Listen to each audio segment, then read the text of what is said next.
मराठा आरक्षणाकडे राज्य सरकारचं लक्ष वेधण्यासाठी व इतरही मागण्यांसाठी आज उल्हासनगर इथं मराठा समाजाच्या वतीनं चक्काजाम आंदोलन करण्यात आलं।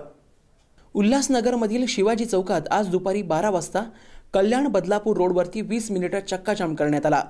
शेवटी पोलिसांनीच आंदोलकांना बाजूला करत रस्ता मोकळा केला। यामध्ये पोलिसांचा मोठा फौजफाटा तैनात करण्यात आला होता। मात्र उल्हासनगरमधील चक्काजाम वेळी शांतता पाळण्यात आली।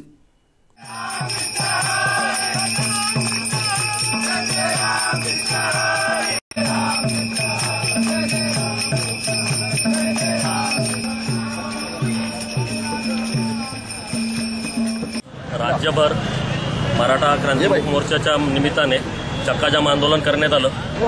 कोपर्डीमध्ये झालेली आमच्या बहिणीवरती घटना, त्याच्या निषेधार्थ अजून त्यांच्यावर फास्टॅगवरती काही गुन्हे दाखल करण्यात आले नाही, त्यांना सजा देण्यात आली नाही। तसंच मराठा आरक्षणाचा मुद्दा होता। तसंच ॲट्रॉसिटीमध्ये गैरजबाबदारपणे जे ॲट्रॉसिटी गुन्हे दाखल करतात तर त्याच्यात शिथिलता यावी यासाठी हा आंदोलन होतं चक्काजाम।